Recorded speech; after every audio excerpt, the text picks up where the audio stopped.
हमसे भी कहा, जो ठेकेदार वहाँ थे ठेकेदार से भी कहा, धर्म वापस कर लो, इस्लाम कबूल कर लो, 5 लाख रुपए तुमको मिल जाएंगे। छांगुर बाबा ने जिन लोगों को बहला फुसलाकर धमकी देकर धर्म बदलवाने की कोशिश की, उसमें से एक हरदीप जी भी हैं, बलरामपुर के रहने वाले हैं।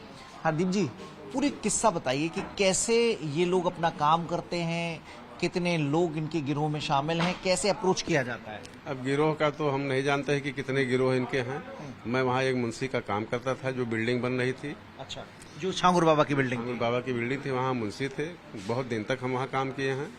हमारा काम देखभाल का केवल था। पर्सनल मुंशी हम उनके थे, केवल देखभाल के लिए कि मटेरियल कैसा है, कैसा नहीं है, कितना क्या हो रहा है।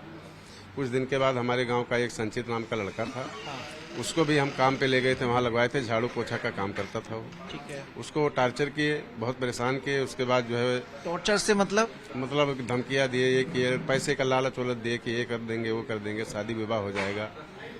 ऐसा होता रहा। उसके बाद जो है वो हमसे भी कहा, जो ठेकेदार वहाँ थे ठेकेदार से भी कहा।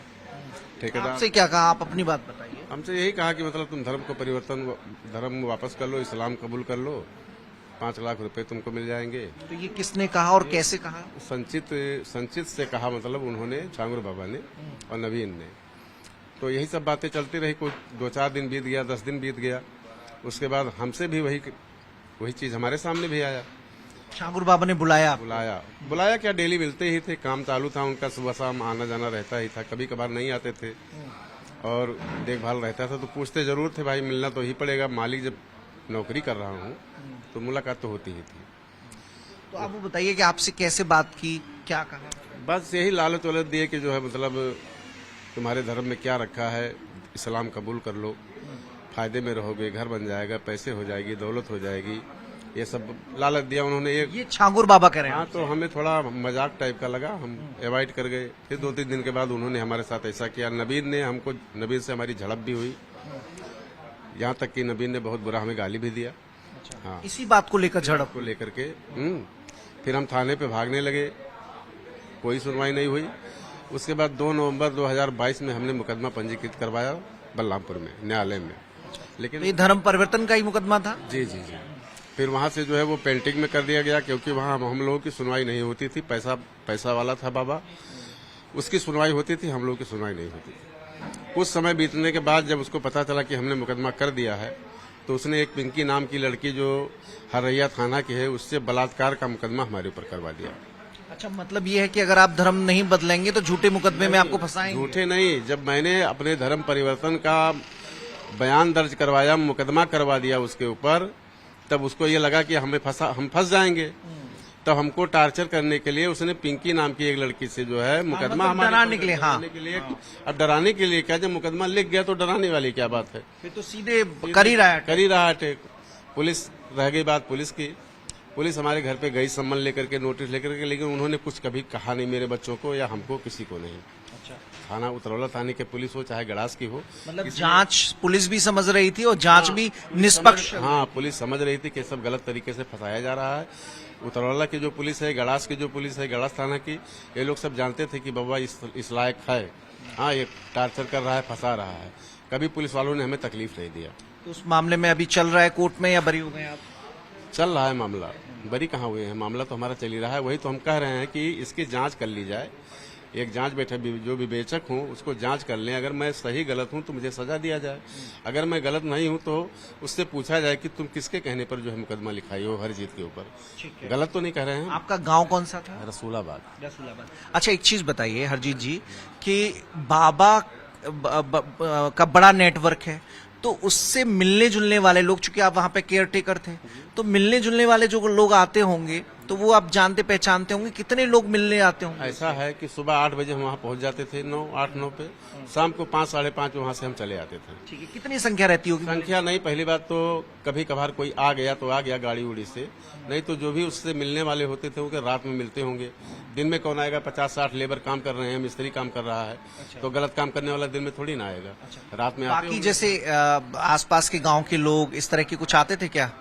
बहुत से लोग काम होता था, बिल्डिंग अच्छी बन रही थी, देखने के लिए आते थे लोग। आपके सामने और लोगों को भी उसने इस तरह का प्रलोभन देकर ऑफर दिया इस्लाम कबूल करने को? जी नहीं, मेरे सामने ऐसा कुछ नहीं कही। 2 ही मैटर हमारे सामने यही है, एक संचित का और एक मेरा। अच्छा। जी। बाकी कहीं पाकिस्तान की बात, सऊदी अरेबिया की नहीं, बात? ऐसा कुछ नहीं मैं जानता हूं। जितना मैं जानता हूं उतना ही बताऊंगा। रह गई बात, जब 3 तारीख को हम यहां आए थे विश्व हिंदू परिषद रक्षा परिषद इस कार्यालय पर, मीडिया वालों ने जब आवाज उठाई तो उसके बाद एसटीएफ पुलिस और एटीएस पुलिस ने जो है, उत्तर प्रदेश की पुलिस ने मदद किया और बाबा को धर दबोचा। पूरी कहानी क्या है? कैसे वसीम आपके संपर्क में आया, और जब संपर्क में आया तो क्या नाम बताया, और छांगुर बाबा का आपकी पूरी कहानी में कितनी बड़ी भूमिका रही? कैसे उन्होंने धर्म परिवर्तन कराने के लिए बात की आपको? सबसे पहले नवभारत चैनल का मैं तहे दिल से धन्यवाद करना चाहूंगी सर, और साथ ही साथ मैं उस इंसान का भी तहे दिल से धन्यवाद करना चाहूंगी जिसकी वजह से मैं जिंदा हूं और आज मैं कैमरे के सामने बैठी हूं, जो मुझे लाखों लोग, करोड़ों लोग देखेंगे। उस इंसान का नाम है अतुल शर्मा, भारतीय मानव अधिकार सेवा संगठन के राष्ट्रीय अध्यक्ष है। उन्होंने मुझे बचाया है और मुझे जिंदा रखा है आज तक। सर, मैं कर्नाटका बेंगलोर की रहने वाली हूँ और मेरा काम है ब्यूटिशियन का। मैं प्रोफेशनल ब्यूटिशियन हूँ। और मेरी मुलाकात एक फर्जी आईडी पे इंस्टाग्राम के माध्यम से राजू राठौर की आईडी से हुई थी, जो इस्लाम धर्म उन्होंने छुपाते हुए एक इंस्टाग्राम की आईडी बना रखी थी राजू राठौर के नाम से। मतलब सनातन धर्म से जुड़ा बताया था। राजीव राठौर लगता है हिंदू नाम है। जी, राजू राठौर का मतलब है, राठौर का मतलब होता है राजपूत, और राजपूत और ब्राह्मण हमारा मेल होता है। जाट, ब्राह्मण, राजपूत, क्षत्रिय जाति है, उसमें कोई वो दिक्कत नहीं है। मैं ब्राह्मण हूँ, तो वो हिंदू के जरिए से मैं बातचीत की और पूरी फैमिली हिंदू बन के ही बात करती थी उसकी मेरे साथ में, और वो पूरे लोग सहारनपुर घाना खंडी के रहने वाले लोग हैं। तो मुझे 2021 में बोला कि आप सऊदी आ जाओ, आपको यहाँ अच्छी कंपनी में जॉब लगवा दूंगा और यहीं शादी करके सेटल हो जाएंगे। राजीव ने बताया था कि वो सऊदी काम करता है? राजू राठौर ने, राजू ने बताया था कि वो सऊदी काम करता है। जी जी, उसने बताया था मैं सऊदी में काम करता हूँ। रियल नाम उसका वसीम है, और उसे इंस्टाग्राम की आईडी झूठ बना के राजू राठौर के नाम से, अभी जैसे राजू राठौर का नाम चेंज कर दिया, जैसे पुलिस का केस उठ गया छांगुर का, तो उसने राजकुमार कर दिया है और आईडी को प्राइवेट कर दिया। एक केपी डॉन नाम की आईडी खोली है, जिसमें अभी भी वो हिंदू महिलाओं को फंसा के उनसे बातचीत कर रहा है ताकि आगे भी रैकेट चालू रहे। तो मैं इनको सऊदी बुलाया सर, वहाँ पे 2021 में मैं सऊदी चली गई। सऊदी जाने के बावजूद उन्होंने क्या किया, मेरे को फर्स्ट जद्दा एयरपोर्ट से लेके गए। उसके साथ अन्य व्यक्ति थे जो इसके गांव के लोग थे, देवबंद के लोग थे, मुरादाबाद के लोग थे। देवबंद के लोग भी थे शामिल? जी सर, ये रैकेट ये खाली उतरौली बलरामपुरा में नहीं है, ये पूरे सहारनपुर के अंदर फैली हुई है। ये एक जैसे कोरोना बड़ा इदारा है सहारनपुर का देवबंद, जहाँ के फतवे देश विदेश में माने जाते हैं। जी, देवबंद जो है उसके भी कुछ लोग हैं, मुरादाबाद के भी हैं, मुजफ्फरनगर के भी हैं। उनके खातों में मैंने पैसे डाल रखे जो इन्होंने ब्लैकमेल कर करके डलवाए हैं। तो ये नेटवर्क जो है ना, कोरोना जैसे वायरस आया था उस वायरस की तरह ये बीमारी है, ऐसे फैला हुआ है ये नेटवर्क इन लोगों का। तो मुझे बुलाया वहाँ पे, उन्होंने क्या किया, बदर अख्तर सेंध की वहाँ भेजे। उन्होंने बोला छांगुर को फोन कर दिया था तुरंत, यहाँ पे लड़की पहुंच चुकी है, इसका धर्म परिवर्तन करवा दीजिए। तो छांगुर ने बोला कि मैं नहीं आ सकता, मेरी तबीयत खराब है और मेरे ऊपर पुलिस की नजर है। मेरा मुरीद है अदीदलाम शहर सऊदी के अंदर, बदर अख्तर सिद्ध की, वो आके इसका धर्म परिवर्तन करवाएगा लड़की का। बातचीत आपके सामने हो रही थी? जी जी, बिल्कुल फोन पे, वीडियो कॉल पे।